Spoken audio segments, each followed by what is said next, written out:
అందరు నమస్కారం అండి. జగన్మోహన్ రెడ్డి కడుపు అన్నం తింటున్నాడా పెంట తింటున్నాడా అర్థం కాలేదండి. ఇలాంటి పరుష పదజాలం నా స్థాయికి నేను వాడకూడదు. అయినా సరే ఇలాంటి పదం జగన్మోహన్ రెడ్డి గారిని ఉద్దేశిస్తూ అంటున్నానంటే దానికి ఒక బలమైన కారణం ఉంది. మీరు వీడియో చూస్తే అర్థమవుద్ది. ఈరోజు జగన్మోహన్ రెడ్డి సిదిరి అప్పలరాజుని పరామర్శించడానికి పొద్దున్న బయలుదేరాడండి. పొద్దున్న బయలుదేరితే ఇందాక ప్రెస్ మీట్ పెట్టాడు. మరి పొద్దున్న నుంచి ఏం చేస్తున్నాడో ఎక్కడ గడ్డి బిగుతున్నాడో అర్థం కాల. మధ్య మధ్యలో ఆపుకొని టీ సిగరెట్ మందు బిర్యానీ ఇవి తీసుకుని తింటా ఎంజాయ్ చేస్తా వెళ్ళాడు అనుకుంటా. బట్ ఇప్పుడు చేరాడు, ఇప్పుడు ప్రెస్ మీట్ పెట్టాడు. ఆ ప్రెస్ మీట్ పెట్టి ఆ ప్రెస్ మీట్ లో ఏం మాట్లాడుతున్నాడు అనేది ఒకసారి వినిపిస్తా, వినండి. రావయ్య. ఈరోజు రాష్ట్రంలో జరుగుతా ఉన్న కక్ష సాధింపు రాజకీయాలు ఎలా జరుగుతా ఉన్నాయి అని నీ నోటికి మాట తప్ప ఇంకేం మాట రాదు జగన్మోహన్ రెడ్డి.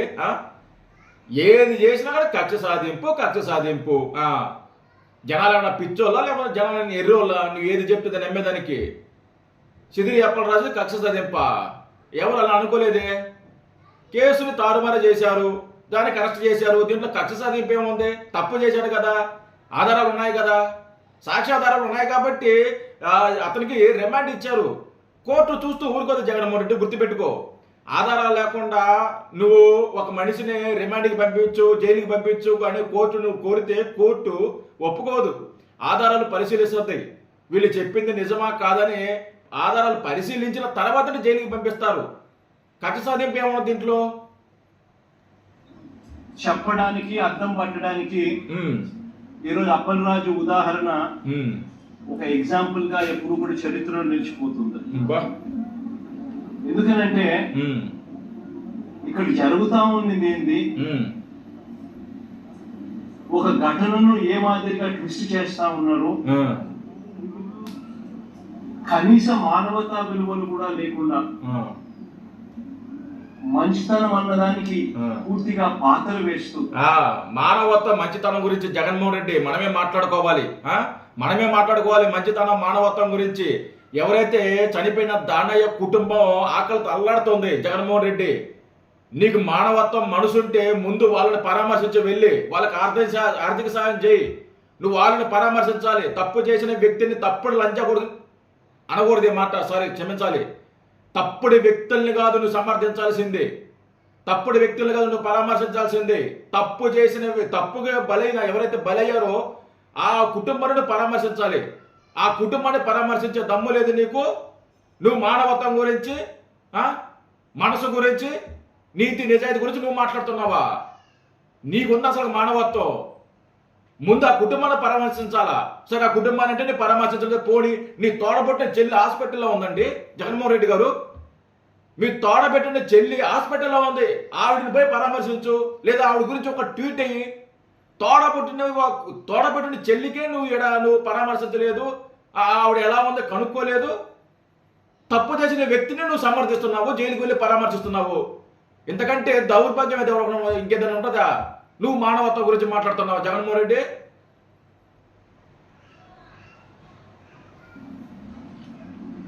ఈ విలన్ ఒకసారి చూడండి. సారీ, నేను లా కొడుకు అనేది నేను సిదిరి అప్పలరాజుని కాదు.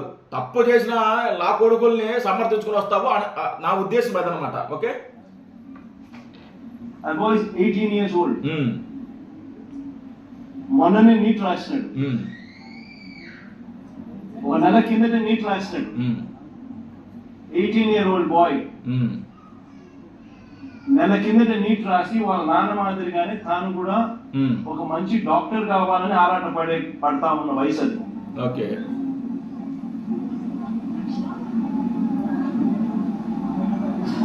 తెలుసో తెలియకో పొరపాటున ఓ యాక్సిడెంట్ జరిగితే ఆ యాక్సిడెంట్ ని ట్విస్ట్ చేసి యాక్సిడెంట్ లో కుట్రకోణం యాడ్ చేసి కుట్రకోణంతో పాటు హత్య చేశాడు అని చెప్పి, హత్యాయత్నం నుంచి హత్య చేశాడు అని చెప్పి ఏకంగా కేసును ట్విస్ట్ చేసి అప్పలరాజు కుటుంబాన్ని హెరాస్ చేయడము ఎంత మటుకు ధర్మం అని నేను అడుగుతా ఉన్నా. ఇందులో హరాస్మెంట్ ఏముంది జగన్మోహన్ రెడ్డి? నీకు అసలు బుర్ర ఉండి మాట్లాడుతున్నా, బుర్ర లేకుండా మాట్లాడుతున్నావా? ఇందులో హరాస్మెంట్ ఏముంది? సిదిరి అప్పలరాజు కొడుకు చేసింది యాక్సిడెంట్, అనుకోకుండా జరిగింది. మేము మొదటి నుంచి అదే చెప్తున్నాము, కావాలని చేసింది కాదు ఆ కుర్రోడు. ఏమే అనుకోకుండా జరిగింది. అనుకోకుండా జరిగినప్పుడు తండ్రిగా తను చేయాల్సిన బాధ్యత ఏముంది? తండ్రిగా ఏం చేయాలి? అతను కొడుకుని పోలీస్ స్టేషన్కి పంపించాలి, లేదా పోలీసులకి ఫిర్యాదు చేయాలి. నువ్వు నేరుగా వెళ్ళి ఆ బాధిత కుటుంబాన్ని పరామర్శించాలి, అది చెయ్యాలి. కానీ సిదిరి అప్పలరాజు ఏం చేశాడు? తన కొడుకు స్థానంలో మరొక కుర్రోడు తీసుకొచ్చి పెట్టారు. ఆ కుర్రోడు జీవితం నాశనం చేయడానికి కాదు, కేసులో తారుమారు చేయడానికి. అందుకు అరెస్ట్ చేశారు. ఇందులో కక్ష సాధింపు ఏముందా, లేకుంటే ఇంకోటి ఏముంది? జగన్మోహన్ రెడ్డి చెప్పు.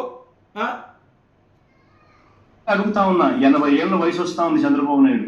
మనిషి అన్నం తింటున్నాడా, గడ్డి తింటున్నాడా అని అడుగుతా. అందుకే నువ్వేమైనా పెంట తింటున్నావా జగన్మోహన్ రెడ్డి అని మేమంటే ఎలా ఉంటది? జగన్మోహన్ రెడ్డి నువ్వు కడుపు అన్నం తింటున్నావా, పెంట తింటున్నావా అని మేమంటే ఎలా ఉంటది? ఆయన అన్నమే తింటున్నాడు జగన్మోహన్ రెడ్డి, మరి నువ్వేం తింటున్నావో ఒకసారి చూసుకో. చంద్రబాబు నాయుడు గారు ఆయన అన్నమే తింటున్నాడు, మీరేం తింటున్నారు? అన్నం తింటున్నారా, గడ్డి తింటున్నారా? అందులోని పచ్చిగడ్డ, ఎండుగడ్డ, లేకుంటే తౌడు తింటున్నారా, లేకుంటే కుడికి తాగుతున్నారా? మీరేం తింటున్నారు, ఏం తాగుతున్నారు ఒకసారి చూసుకోండి. ఏమే చంద్రబాబు నాయుడు గారిని ఆ అన్నం తింటున్నాడు, గడ్డి తింటున్నాడు కాదు మాట్లాడాల్సింది, నువ్వేం తింటున్నావో చూసుకో. అందుకనే స్టార్టింగ్లో జగన్మోహన్ రెడ్డి కడుపు అన్నం తింటున్నాడు, పెంట తింటున్నాడు అనేది ఎందుకన్నానంటే ఇందుకే. చంద్రబాబు నాయుడు గారు కడుపు అన్నం తింటున్నారా, గడ్డి తింటున్నారా? మరి మీరేం తింటున్నారు? జగన్మోహన్ రెడ్డి గారు మీరేం తింటున్నారు? మీరు పెంట తింటున్నారని మేము మాట్లాడితే బాగుంటుందా? దరిద్రంగా ఉంటుంది, అసహ్యంగా ఉంటుంది. అలా మాట్లాడకూడదు. ఒక మాజీ ముఖ్యమంత్రిని, ఒక పార్టీ అధినేతని కడుపు అన్నం తింటున్నావా, పెంట తింటున్నావా అని నేను అలాంటి వాళ్ళు మాట్లాడితే చాలా తప్పది. అలా మాట్లాడకూడదు.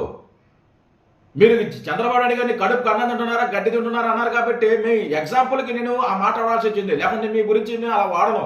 అలా వాడే మనస్తత్వంగా నాది కాదు. మేము ఇష్టపడే నాయకుల గురించి కడుపు అన్నం తింటున్నాడు, గడ్డి తింటున్నాడు అన్నప్పుడు మేము కూడా అంటాం కదా, ఫ్లోలో వసతి కదా.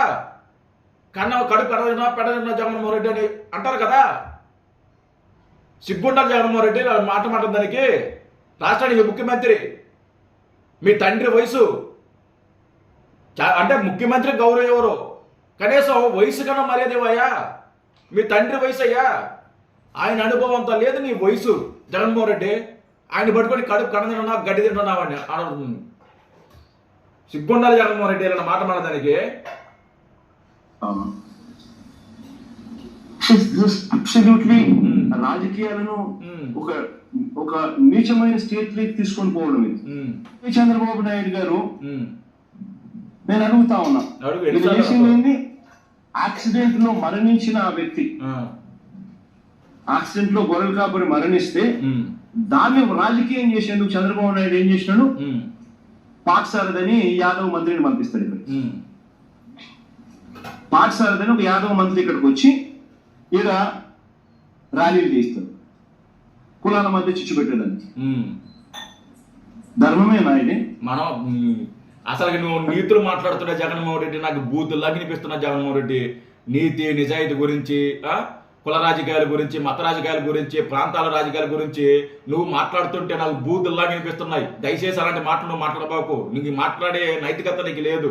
మనం రాజకీయం చేసేది దాని మీద, కులాల మధ్య, ప్రాంతాల మధ్య, మతాల మధ్య, శవాల మధ్య, మహిళలను ముందు పెట్టుకొని ఇలాంటి పనికి మళ్ళీ రాజకీయాలు మనం చేస్తాము. నువ్వు అలాంటి పదాలు వాడబాకు.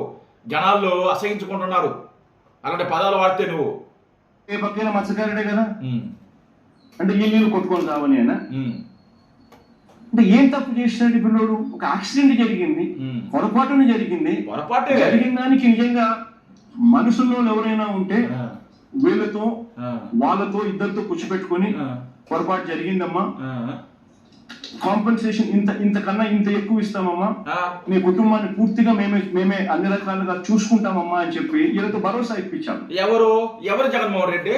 ప్రభుత్వమా? ప్రభుత్వం కూర్చోబెట్టి, వాళ్ళని కూర్చోబెట్టి, వీళ్ళని కూర్చోబెట్టి ప్రభుత్వం వాళ్ళకి ఇంత ఇవ్వండి, మీ మీద కేసు లేకుండా చేస్తామని చెప్పి ప్రభుత్వం చేస్తుందా? నువ్వెలా ముఖ్యమంత్రి అయ్యా జగన్మోహన్ రెడ్డి? ప్రభుత్వం ఏడైనా మధ్యవర్తిని వ్యవహరిస్తుందా? రాజ్యం కుదిరిస్తుందా? ప్రభుత్వం చట్టం తన పని తను చేసుకుంటూ వెళ్తుంది.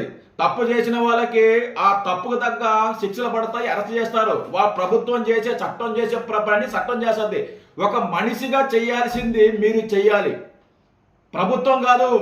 ఏది వాళ్ళకి ఆదుకోవాల్సింది, రాజీ కుదిరిపించాల్సింది ప్రభుత్వం కాదు. జగన్మోహన్ రెడ్డి నువ్వు చేయాలి.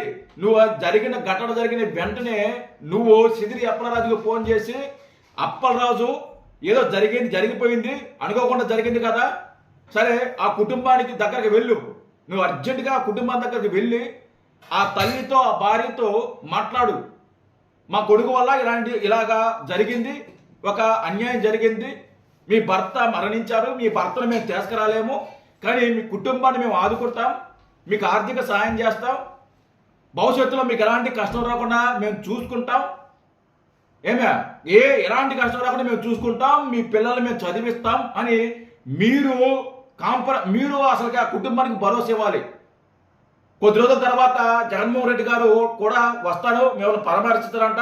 జగన్మోహన్ రెడ్డి కూడా మీకు ధైర్యం చెప్పమని నన్ను పంపించాడు, ఆయన కూడా మిమ్మల్ని ఆదుకుంటాడు. మా పార్టీ మీకు ఎప్పుడు అండగా ఉంటుంది, మా పార్టీ నాయకులు మీకు ఎప్పుడు అండగా ఉంటారు, నీకు ఎలాంటి కష్టం వచ్చినా సరే మేము చూసుకుంటామని ఆ తల్లికి ఆ భార్యకి భరోసా ఇచ్చుంటే ఈరోజు ఈ కేసు ఇంతదాకా వచ్చేదే కాదు, ఈరోజు ఇంత కేసు వచ్చేదాకా కాదు. అనుకోకుండా జరిగిన యాక్సిడెంట్, దీన్ని మీరు ఎలా హ్యాండిల్ చేయాలి, మీరు ఎలా హ్యాండిల్ చేశారు?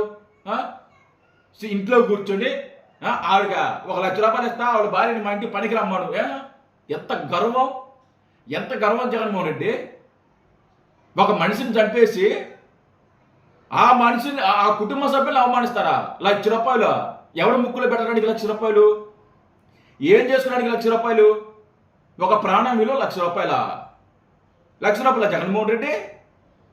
సిగ్గుందా జగన్మోహన్ రెడ్డి ఇలా మాట్లాడడానికి? మీకు సిగ్గుందా? ప్రభుత్వం రాజీ కల్పించాలా? ప్రభుత్వం చంద్రబాబు నాయుడు గారు చేయాలా? రాజీ చేయాలా? ఆయనకి ఏమవసరం? ప్రభుత్వాలు చేయరు జగన్మోహన్ రెడ్డి, తెలుసుకో. నీ ఎలా ముఖ్యమంత్రిగా పనిచేసావు మాకు అప్పటికి అర్థం కాల. ప్రభుత్వాలు రాజీ కురిపించవు, వ్యక్తులుగా రాజీ. ఓకే, ఆ రాజీ ఏదో మీరు చేసుకోవచ్చు కదా.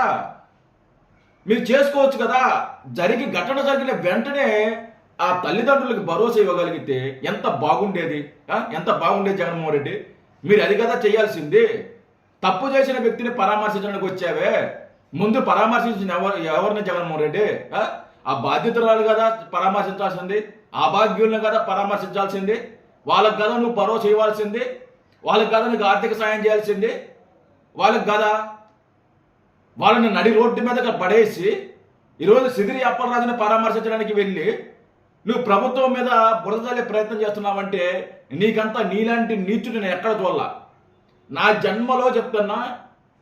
జన్మలో నీలాంటి ఒక మనిషిని నేను ఇంతవరకు చూడాల. మానవత్వం అంటా కానీ నీకు మానవత్వం లేదు, నీకు రాక్షసతనం ఉంది నీలో. మానవత్వం ఇంత కూడా లేదు జగన్మోహన్ రెడ్డి. మనం తినేటప్పుడు అంటే మనం సిదిరి అప్పలరాజు ఫ్యామిలీ అన్నం తినేటప్పుడల్లా ఆ ఫ్యామిలీ గుర్తురాదా? ఆ ఫ్యామిలీని నడి రోడ్డు మీద పడేసి మనస్ఫూర్తిగా అన్నం ఎలా తినగలుగుతారండి? మనసు ఒప్పుకోవద్దా?